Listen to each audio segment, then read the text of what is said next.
See Marty Fit, Nicole Bernard. Good morning, nation. Good morning. What's going on? Oh, fantastic. Looks like you and Nicole matched the sweater and the headphones today. I guess so. We planned it. Something like that. Yeah, we talked yesterday.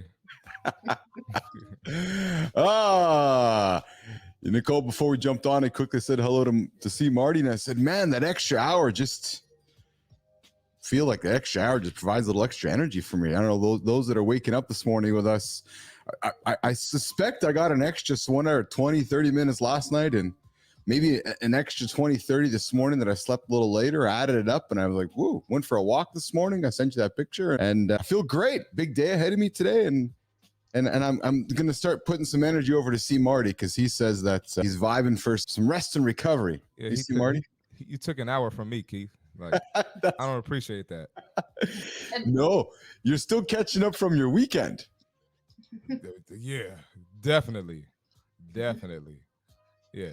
It's funny how that works, eh, Nicole? Where you, I know you love to, and I say this with so much love, but I know you love your Bubbles and Biz newsletter and the whole Bubbles and Biz idea and sitting down with some awesome guests and crushing a bottle of champagne. But I'm suspecting, like, see Marty Fit, when you do a great weekend of conversation, whether it's at a wedding or whether it's over conversation, those Mondays and Tuesdays drag, don't we, as we get older?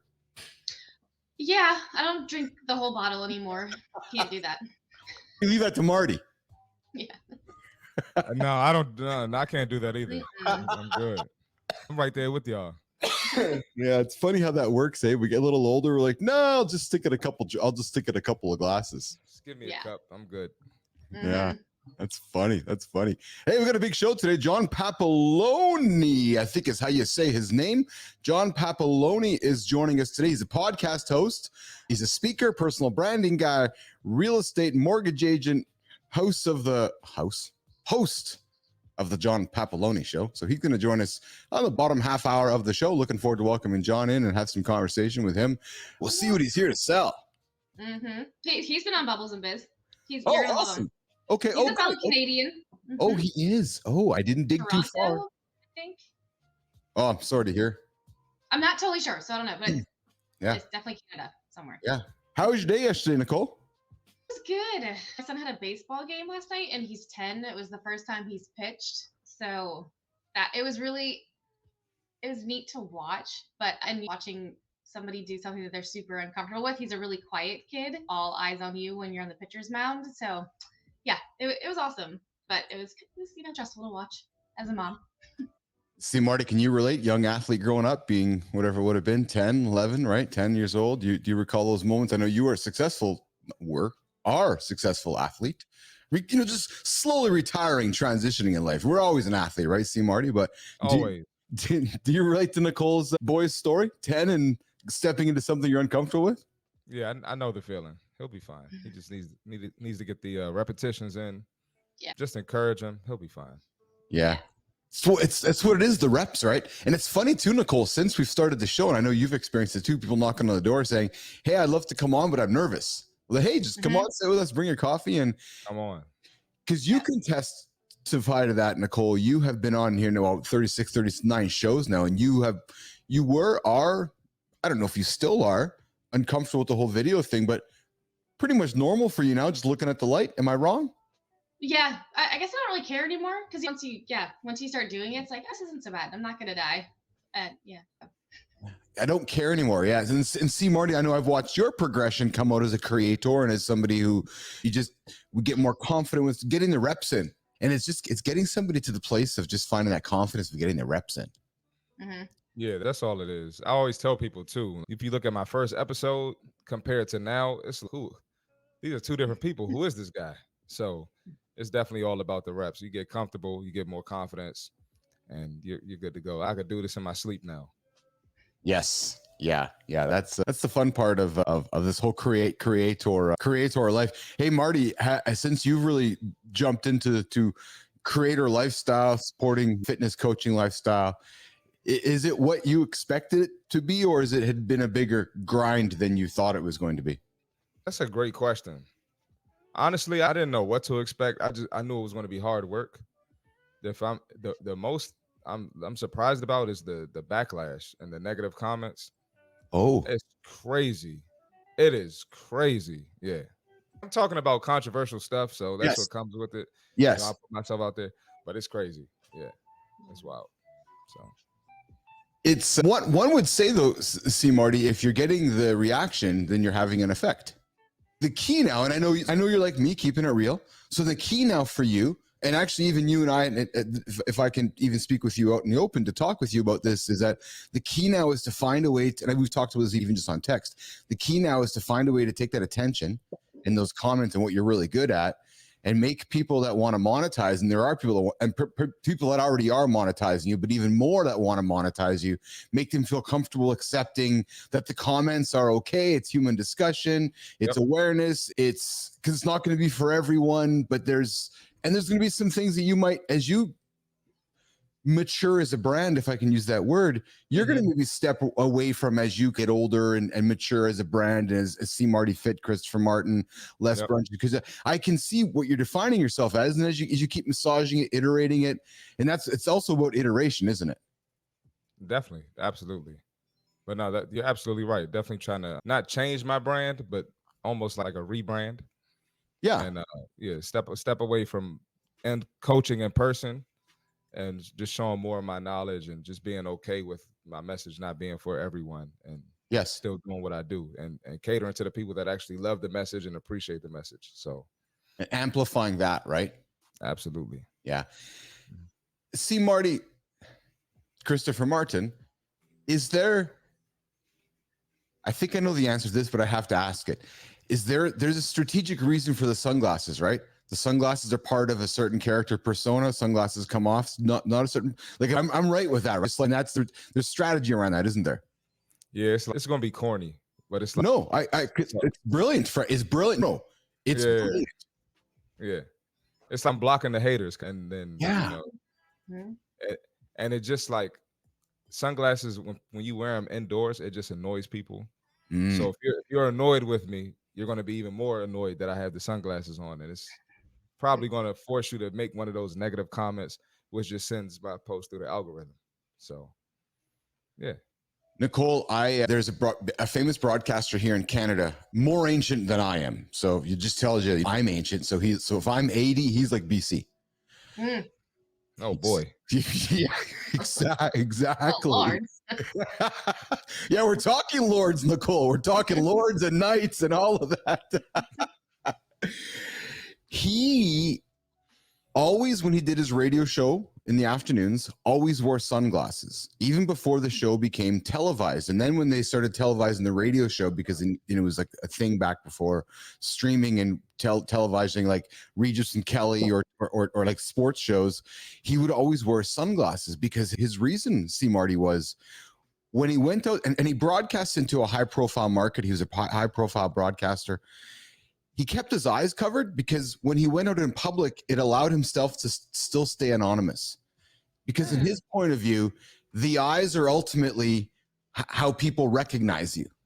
So he's like, if I keep my eyes covered, at least when I take my glasses off, there's still a higher percentage of somebody when I go to the grocery store, go to the market, they're not going to troll me for trying to get in my camera view. Probably I was all fucking dancing everywhere. Oops, sorry, Nicole. I'm going to dancing everywhere. Yeah, exactly. But he's like, he kept his glasses on for anonymity, for maybe the same reason as you do, C. Marty, which was to keep the trollers, the haters, I don't need to see you. I like it, and I like that it's for me when I see you do it, and I've seen other artists do it, and I say it as a compliment to you. It's a creative way of separating. Again, Christopher Martin, C. Marty Fit. If you don't, when you see his sunglasses on, you don't like what he's saying, well, then turn the channel. When he takes his sunglasses off, you might just respect him even more. I don't know. Just my POV on it. Maybe. You know what's crazy? I had a men's panel. I call it the men's panel, where we have like a whole bunch of male trainers come on, and everyone brought their sunglasses. I didn't tell them to. It's just people are like catching on to it. So I felt pretty good about that, like a trendsetter. Yeah, that's exactly it. There's some influence there, right? And there's a purpose for this conversation. Again, Steve Marty, I was texting you a couple of days ago about this, the fit tip, and Nicole and I revealed it a couple of days ago here on the show. We ran it on the show, the C Marty fit tip we're going to work on with you. I'm weaving a certain point of this conversation back to the accountability tip of the day, which is this idea of around authenticity, right? And and just being real on LinkedIn or on these social platforms, et cetera, is there's a lot of fakeness. Lot of fakeness. And then especially in my industry. Yeah, it's bad. I saw your post yesterday, Nicole. I don't know if I have time to find it or if you can find it up, see Marty, but that post you posted of Nicole, I don't know if you saw it, this post of people taking their training to, was it Walmart, see Marty, or yes, was it Target? I saw. Oh my God. What? I messaged C Marty. I was like, is she working out in Costco? What is she doing? That was crazy. That was crazy. What are we doing here? All right. And I love the boys in the background. They're like,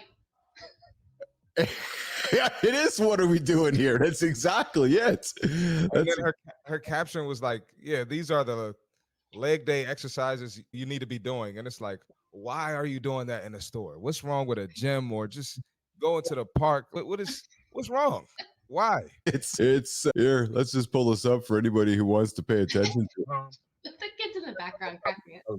What the hell is going on here? Listen, with y'all fitness influencers, gym folks, trainers, what y'all don't understand is 99% of the world thinks we're weirdos. Yes. They think it's something wrong with us already. So why you gonna go out in public and do a full-blown workout in the vegetable aisle? I'm going there to get fruit. I'm trying to get some chicken breasts and some water. I'm trying to feed the family and feed the crib. And I got to worry about you doing kettlebell swings. Watch how the kids look at her. The kids look at her like she crazy. You scaring the kids away. This is ridiculous. There's no reason for that. Keep the workouts in the gym, bro. Why are you working out in a grocery store? That's not what it's there for, right? And us influencers, we looking for so much attention and likes and engagement on social media. It ain't that serious. This is some weirdo stuff, and I'm always going to keep it 100. And you got to go. Oh man, see Marty, that was classic, dude. I saw that and I was like, what the hell is going on there? That was crazy. Yeah. So somebody would say, yeah, but see Marty, at least I'm getting my work in. I'm being authentic. No, you're not. That's not authentic. No, that's just looking for attention, isn't it? That's what that is. You just want attention. Like, just imagine how you look bringing the dumbbells and the barbells in the store, like for a 30-second video. It's insane. Okay, so hold on. I got to scratch that off the list here. Not going to Superstore with C Marty to shoot workout. Take the kettlebells out of your car, Keith. How do you put a barbell in the car? You know how, like that, the barbell is like 7 feet. so but see Marty, I had it. So I had two shirts made. I had two big white shirts, right? One said father, one said son. Right. And I thought we'd go to Superstar with some weights and we'd do a workout together and we'd shoot some video together. You'd wear father, I'd wear son. No. Oh my goodness. Oh man. No inauthenticity going on there today. Yeah, people, it's funny. And I loved your comment too, C Marty, when you said people already 99% of the world already think your industry's weird.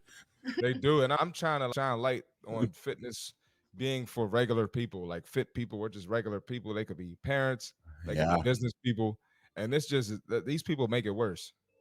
Make it worse. And a lot of people think like I'm a weirdo, and I'm like, no, I'm just a regular guy. Oh man, so funny, dude, so funny.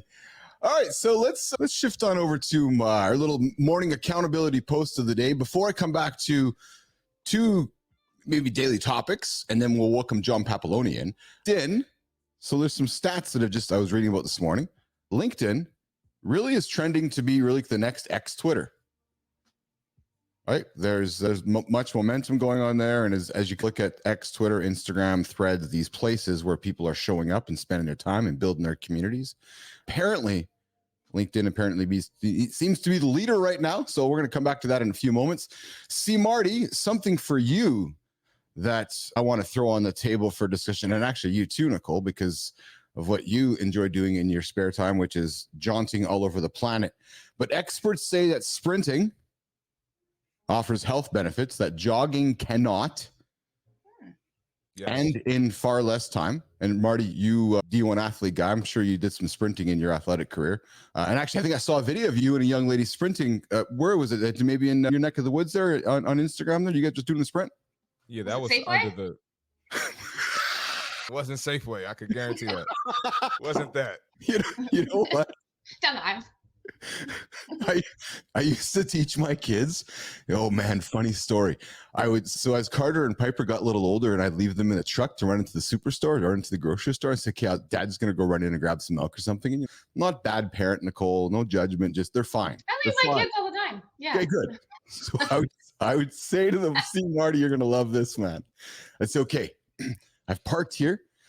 Now, when you see Dad running out of the store, know it's time to go because I've grabbed and gone. So when you see me running out, it's time to go. And they look at me, what do you mean? I'm like, it's go time. Dad's going to do a shop and roll. And so I'd go into the store and I'd run out. And you don't have to bag all your groceries anymore because you could just, you got to buy bags and bags wreck the world. So I would run from the store. My kids are thinking Dad's like the thief. Like, yeah. I'm sure they were ready too. Oh, yeah. Until they're like, wait a minute. You're not stealing, are you? No, just teach you guys and teach you a little lesson and bad dad jokes. Anyways, so sprinting, full out big ass sprints. Experts say it's valuable for you. See Marty Fit. Your opinion before we get into a couple comments from this article I found this morning. Yeah, I think the age is like 25 or 29, where people never sprint again for the rest of their lives. Oh yeah. And I always tell people, you never want to get in a situation where you have to save yourself and you haven't sprinted in 10 years. Now you're trying to save yourself from the monster and you catch a Charlie horse and the monster comes and eats you. So, yeah. I don't want that to happen. Not the monster, but it could be anything. So that's one thing. And then just as far as your body fat, you want to do a high intensity movements, get your heart rate going, and sprinting is great for that. So a lot of people, and it's nothing wrong with low intensity cardio, but you want to be able to, you don't want to be in a situation where my heart rate has to skyrocket and now I got a heart attack. I got to go to the hospital. So that's just a couple of things. I could talk about that all day.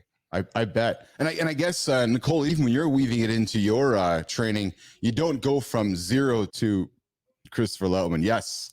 Dad jokes all the time. Nicole, when you're doing your sprint training, because I know you play soccer and you run, you don't go from 0 to 1,000 in one day or 1 week. You do some gradual workups for your sprinting, right? Yeah, totally. Yeah. Absolutely. Rolling up the intensity and just this idea. And I like that really concept, Marty, that rolling it to real life, which is if you find yourself having to sprint for whatever reason, whether it's out of the grocery store because you're faking your kids out that you've done shop and roll, you need to be able to activate the legs and the mind at the same time, right? It's one thing to say, I got to sprint.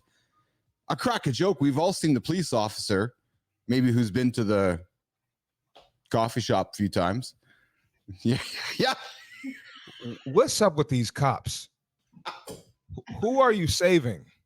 And I'm not a criminal or anything, but if I promise, if I were a criminal, I would not fear anything. These cops are terrible. I would take full advantage of these cops. I know. Sorry to cut you off. It's fascinating to me, actually. So let's just maybe weave reality to it. So love all my police officer friends out there and law enforcement friends. I know, Nicole, you do too, and see Marty. And the opinions that people that sit in this chair are the opinions of those that sit in the chair, not of all of ours, even though I do agree. Yeah, that's... A lot of people feel the same way I feel. Yeah. But why does the bar have to be set so low? If I'm paying you to protect me, am I wrong, Nicole? No, I agree. Yeah, there should be a minimum at least. Like, I shouldn't be driving down the street and I see a cop pull someone over and he's struggling to get out the car. Yes. Like, it takes him 10 seconds to get out the car. Mm-hmm.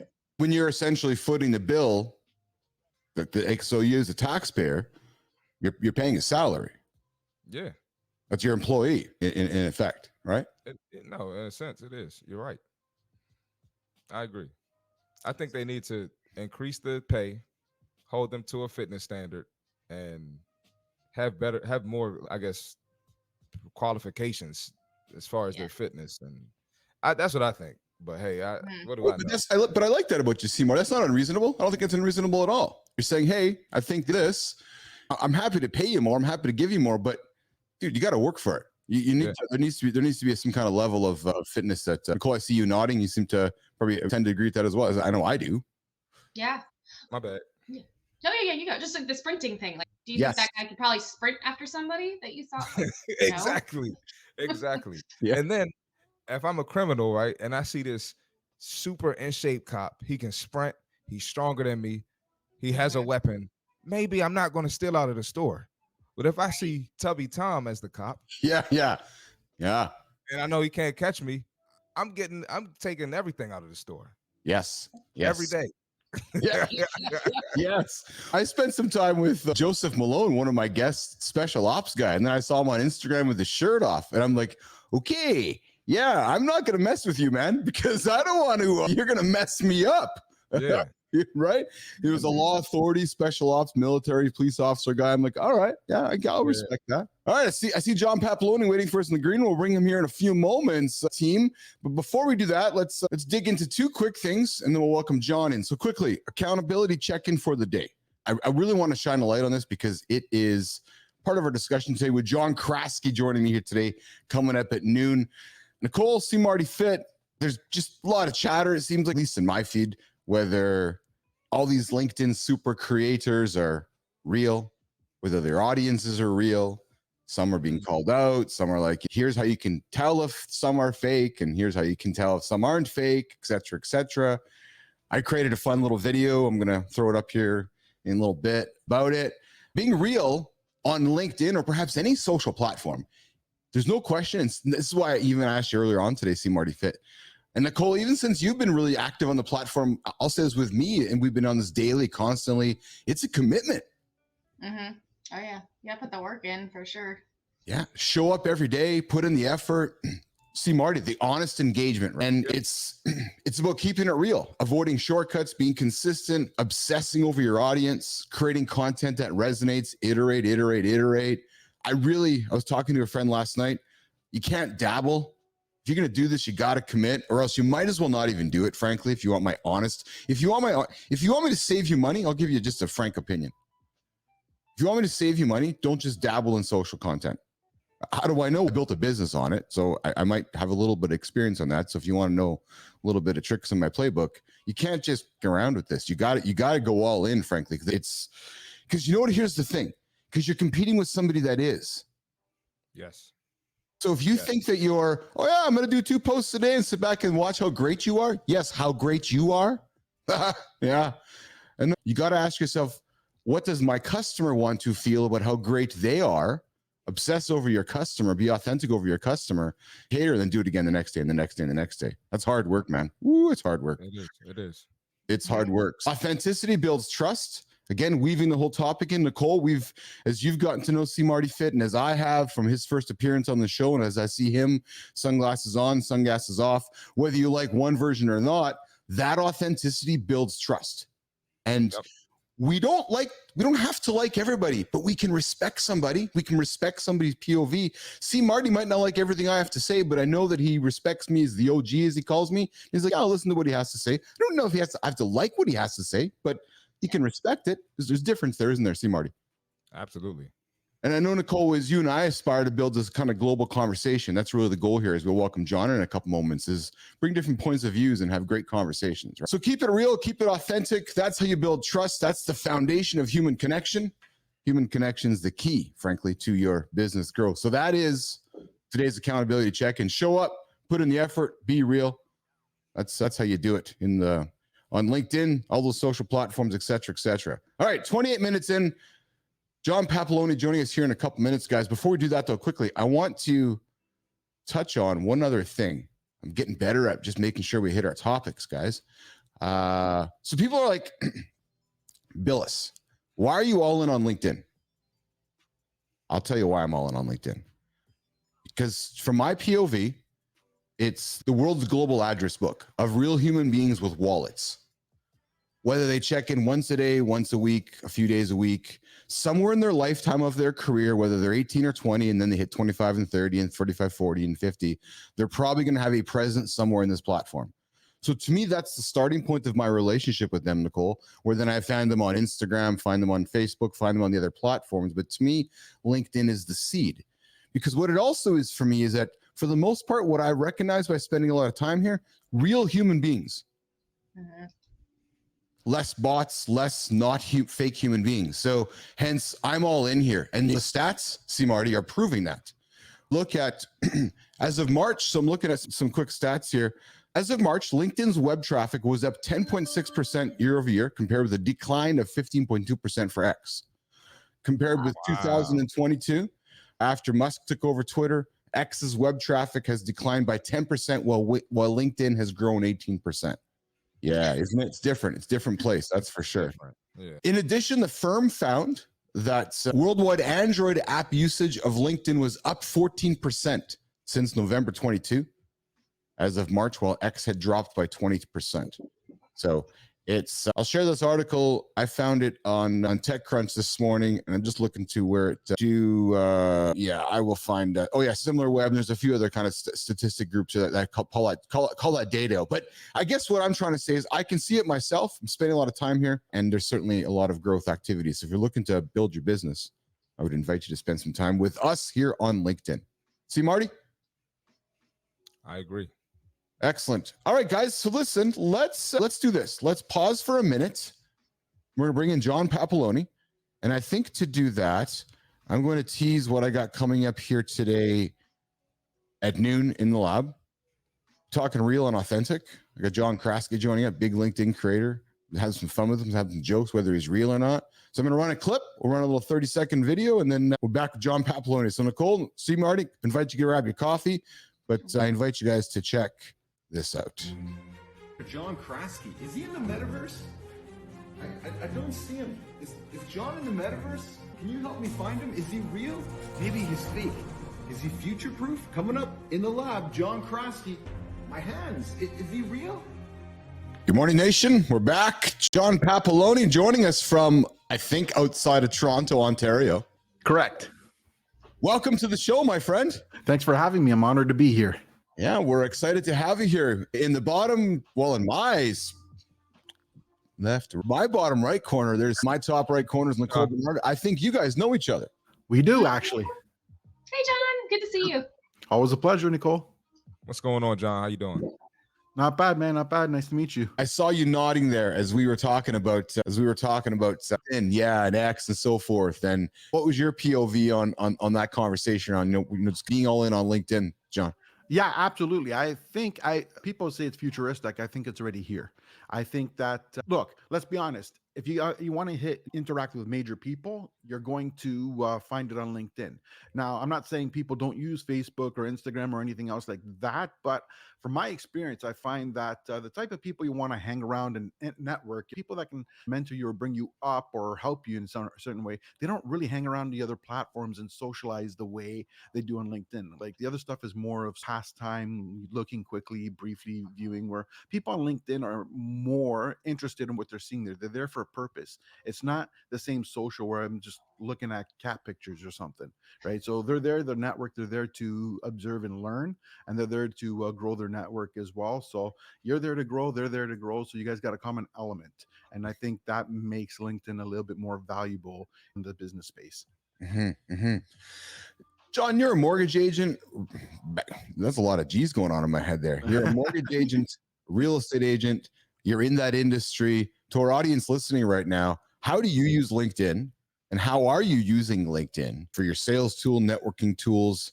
I know you're also a podcaster, and we'll get to that in a second, but how are you using LinkedIn as your platform, John, to take care of your personal brand? Absolutely. I basically share all my posts there. I do have my clips there and stuff like that. I bring in my podcast. I actually go live on LinkedIn as well when I do my podcast. But aside from that, I'm just building personal brand awareness as well as interacting with potential clients and people I have done deals with in the past or people who have inquired. I tend to add them to LinkedIn so we keep a connect, because usually in the real estate business, things aren't instant. They're not like you talk to somebody and they're in your store and they're going to walk out with a product or they're not. Real estate, sometimes what ends up happening is you talk to a person and they're searching in the early stages, which means you won't actually see them for 3 to 6 months. Now, if you go cold turkey, never talk to them, what ends up happening is that they forget about you.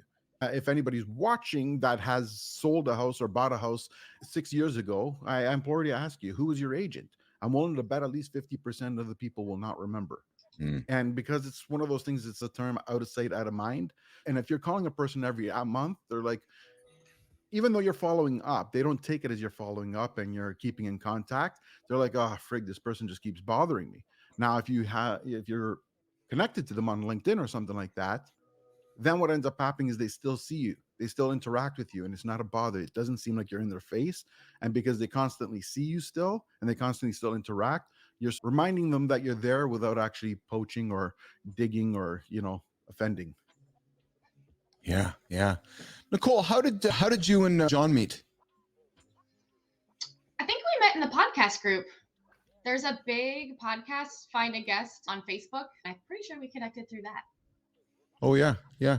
And John, you talk about your podcast, the John Pappaloni Show. You say you stream it here on LinkedIn. And I see Marty's as an active streamer. See Marty's on the Keith Billis train here, where we, as a result of our active live streaming efforts, we create podcasts, but we're actually live streamers first, aren't we? See Marty, and we let the podcasters do the editing and podcasting themselves. But talk about your show, John Pappaloni. Yeah, absolutely. My show is about entrepreneurship, leadership, a little bit of a self development, personal development. I talk about branding as well. I started off, really, to be honest, as a way to push my real estate. And as time went by, I figured that I was getting bored of it, and I was talking about homes and same old crap everybody else talks about. So it was one of those things that I want to follow more of my passion in terms of conversation. So personal development is a big thing for me. It's also, like I said, I'm an entrepreneur, serial entrepreneur. I've been in business since I was 15 years old. I'm going to age myself here, but it's about 22 years. So no, it's actually more. But anyways, regardless. So the point is, I've been in the game for a long time, and it's the kind of thing that interests me, is the kind of thing that's always on my mind. I got ideas running through my head all the time. So it's like, why not talk about stuff like that interests me? And you end up meeting a lot of other people who are entrepreneurs as well, people in that space, who sometimes you can, just by talking to them, you end up learning stuff you never came across. Or maybe you come across something and you felt a pause because you weren't sure and you wanted a different perspective. Sometimes just talking about it with other entrepreneurs, they can do help you by indirectly answering your thought without even knowing that it's your thought. And that's just because you're having conversations like the one we're having today. Yeah. So see Marty Fit is a up and coming, hard working guy, shows up every single day entrepreneur. See Marty, what kind of questions would you have for John Pappaloni as an entrepreneur yourself, looking at what he's done and so forth? Throw the mic to you, my friend. Since you're in real estate, I find a lot of people in real estate don't start off there. They find their way there and develop a passion for it. So for yourself, was that intentional, or did you just find your way there through the entrepreneurial journey? Was it an accident, or how did that happen? Yeah, absolutely. I fell into it actually because I was in several businesses before, right? Like I bought and sold businesses, I created businesses and sold them, and I had a media business. And then my parents got sick. So when my parents got sick, I had to stop it. I tried to run it while I was at home with them and through more contractors and employees and stuff like that. But it ended up going from profitable to a negative income every year. So I had to decide. And since I didn't know how long I would be out, I just basically closed that business, even though it was profitable to a point. So what ended up happening is at that point in time, when my parents got into a retirement home, I had to decide what I wanted to do. And I had no idea, but since found myself going to open houses all the time, I said, you know what? My parents were landlords. I've been around the real estate game my whole life. And I thought, why, instead of going to the open houses for no reason, why don't I get my realtor's license and give it a try? And that's how I built it. And I got my license. It's about 9 years ago now. And I got my mortgage license by accident as well. My mortgage license had to do with my investment company that I thought it would help me because I wanted to be able to get investors to invest with me. And I had talked to 12 different lawyers and accountants and all that stuff. And I got all kinds of different advice. They were all wrong until I came across the one person I knew would have had the answer. But anyways, that person was on my podcast. We had a conversation and I thought, crap, that's what I wanted. So I ended up getting my mortgage license just for the thing. And I didn't really need to get it, but now I have it. So I wasn't going to just drop it for the sake of dropping it. But I probably wouldn't have got it had I known I didn't need it for the investment company. See Marty, follow-up question? I did have another question. I forgot. Sometimes I think I talk too much. It makes people No, forget. No, it's okay. It'll come back to me. It'll come back to me. Yeah, I'll throw it back to you, see Marty. So what we're going to do then, this is a good pivot to, it's that time in our show, the 41-minute mark, where I like to shine the light on somebody in our creator spotlight.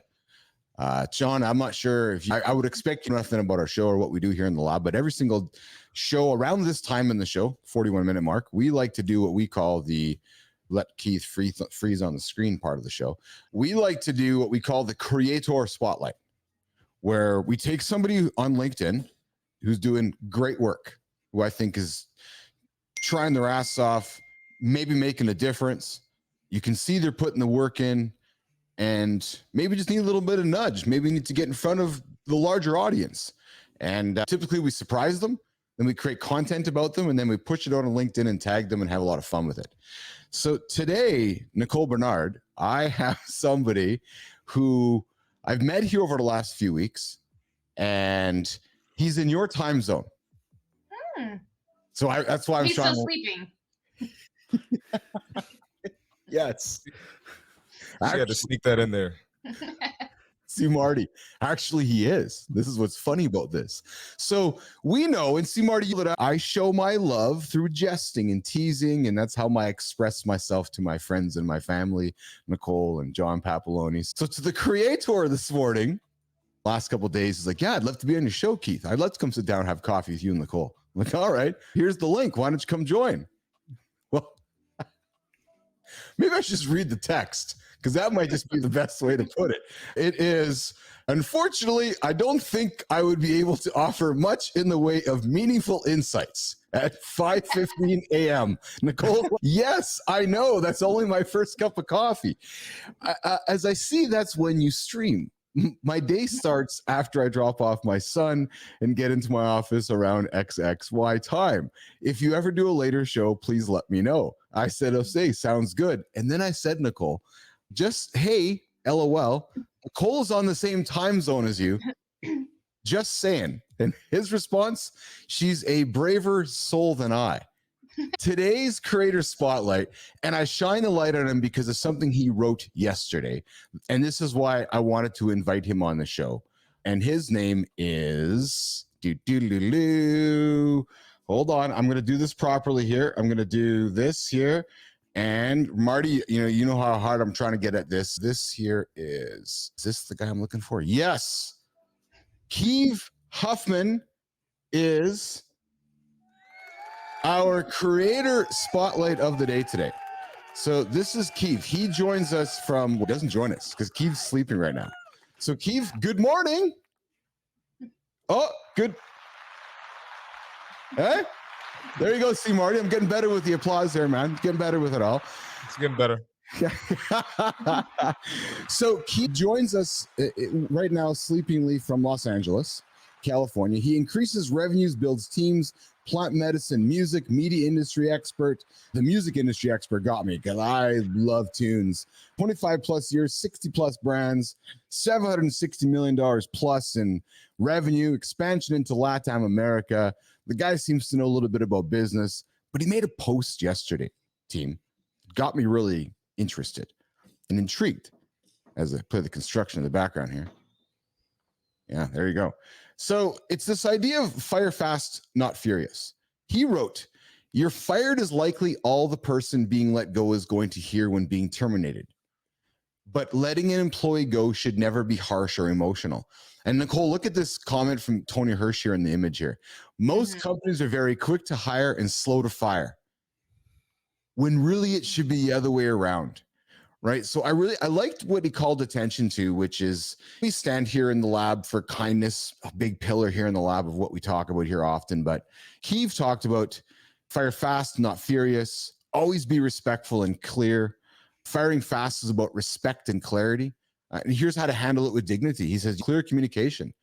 Right. We've been talking, you guys saw my post yesterday around clarity over cleverness. So often we try to be clever with words when in reality, our audience just wants us to be clever or clear, right? Offer support and guidance, speed and decisiveness. If you can work on these three things and focus on firing fast, not furious, you're going to exit the process quickly with somebody. And I think everybody's going to have a much, much better experience in that whole process. That's already difficult as it is. So Keev Huffman is our creator spotlight today in the lab. Keev, good morning, my friend. Now that we called you out, and you do it with love and jest. I do it all the time with C. Marty and Nicole. you are welcome to join us here in the lab. Represent, get up, bring your coffee. Maybe you come for the last 5 minutes. At that point, Nicole, what is that? That's just before 6 o'clock. Yeah. So Yeah, it's 5:47 right now. yeah, there you go. There you go. All right, pivoting back to John Pappaloni. So how can people engage with John, and how can people get value at it? How can people get value out of John? Where can they find you? What's some things that John Pappaloni brings to the table? And let's talk about your show a little bit, John. Absolutely. You can always find me on LinkedIn as we're talking about it with my name. Most of my social profile is my name. So if you just spell my name, JOHNPAPALONI, you can find me, whether it's Instagram, Facebook, LinkedIn, Twitter, whatever. I'm pretty much all over that. My domain name is johnpappaloni.com or click1media.com. Excellent, excellent, excellent. You've spent your entire career in really real estate development and so forth, but yet you weave in the idea of I see here on your talk about personal branding, right?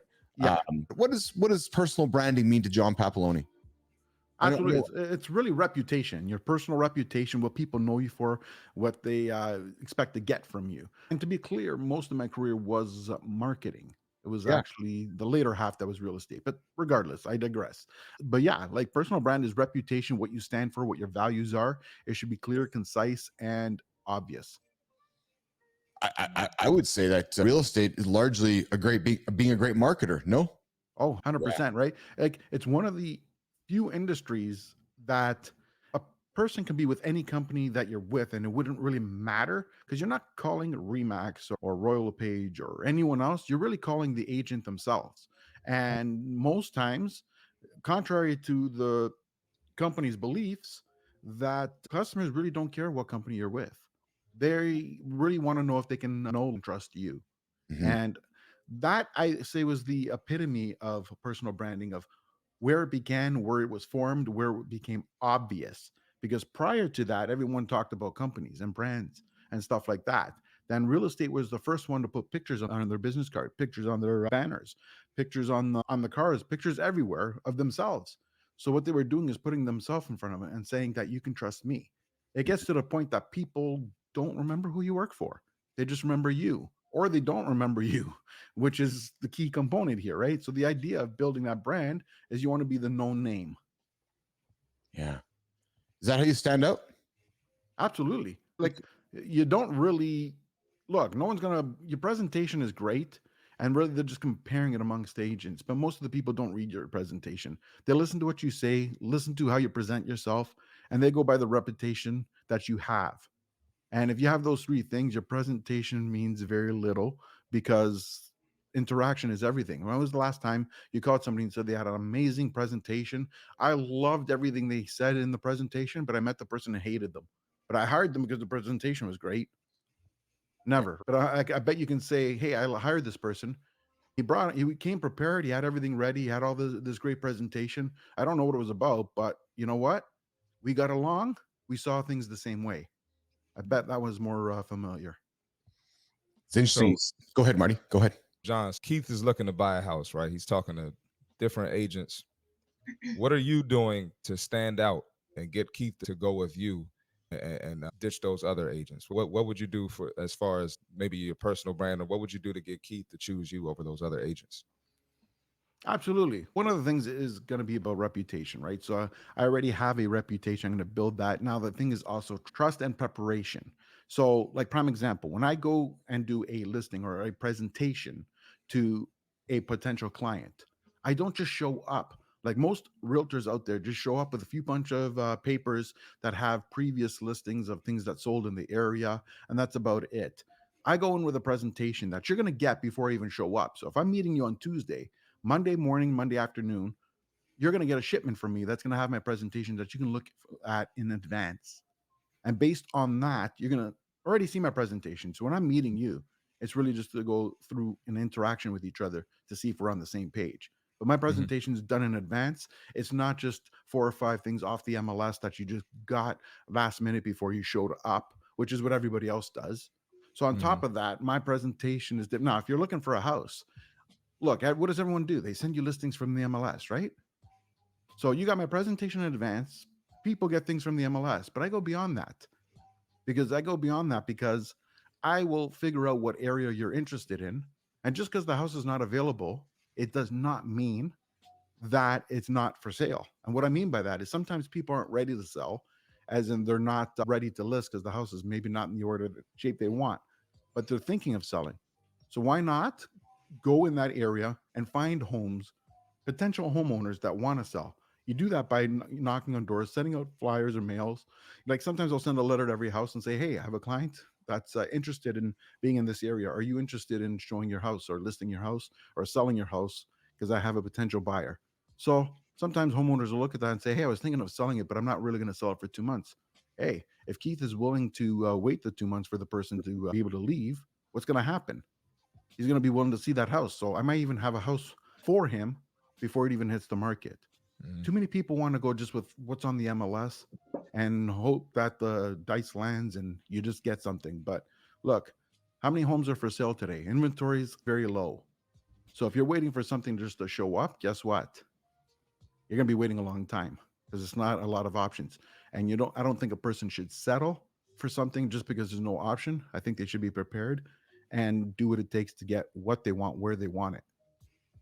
Now, sometimes there's circumstances, like if you're going to be living in a ditch because you sold your house and have nowhere to go, might be a different conversation. But usually I tell people to start searching before they're ready to go. So you have that opportunity to look. It's not something that should be rushed. When you're spending this kind of money, don't rush the process. John Pappaloni, appreciate you jumping in this morning to hang out with myself, C. Marty Fit, Nicole Bernard. Looks like Nation can find you at johnpappaloni.com.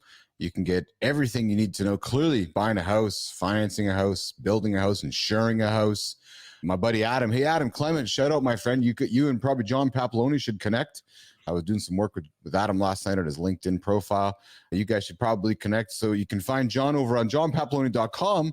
See Marty Fit. Or Nicole, you can also find John over here on his LinkedIn profile on LinkedIn as well. So, John, it is a pleasure to have you up on the lab today, up here in the lab with myself, see Marty, Nicole. Before we say goodbye, anything you want to say before we say goodbye and wrap up the show? Yeah, absolutely. I just want to say thanks for having me on. Anybody who's watching it, if they have questions, reach out to me. I'm always available, and I would be glad to answer any question anyone may have. Awesome, awesome, awesome. We have a C. Marty Fit, Christopher Lautman. Any tips for people who love sports, but if you hate running, you don't love all sports. There you go, Lautman. And you know my advice for you, my advice for you, Lautman, is run towards the fire, man. Nicole hears me say that. I've learned from her that she doesn't love running either, but she does it because there's something about it that just moves you forward, right, Nicole Bernard? Well, there's always swimming too. Oh, yeah, there you go. Yeah, there you go. There's always swimming as well. Nicole Bernard, any advice for Christopher Lautman as well? Any sports except for running? Golf? I don't know. Oh, I thought you might say pickleball. Cricket. Oh, yes. Pickleball. Oh, cricket. Yeah, but there's options for sure. That's it. All right. So listen, I'm going to just quickly throw this with 28 seconds of this coming up today at noon. Hey, coming up in the lab, I went looking for John Kraske. Is he in the metaverse? I don't see him. Is John in the metaverse? Can you help me find him? Is he real? Maybe he's fake. Is he future-proof? Coming up in the lab, John Kraske. My hands. Is he real? So I suspect it's going to be a good conversation today, John's metaverse. You got really close to the camera there, Keith. You guys like that, eh? Hey, that was spatial. Did you notice? You're hilarious. Hey, I'm the OG, brother. You are the OG. Does Lauren ever walk in and be like, "What are you doing?" Now that I say that, I don't know if I sent her the happy baby picture that I sent you guys, but yeah. Hey, my kids know Dad's all in, man. Dad's a creator, as I often say. John Pappaloni, Dad's a creator, and I'm the proud host of Mornings in the Lab with my friends, C. Marty Fit, Nicole Bernard, who's been with me since she's a day oneer. C. Marty Fit is right there alongside with us as well. So I'm really pleased that all of you guys listening today are joining us as well. We're doing the loop. C. Marty, have an awesome day. Nicole, you as well have an incredible day. John, have an awesome day. We're going to cut some content up for you. You'll see it spread out across LinkedIn. We're going to tag you in, and it's a gesture of gratitude for joining us here this morning. Okay? Thank you. Love it. Before we charge you next time. We'll see you later, pal. Nice to meet you, Later, guys. John. Bye, guys. See you guys.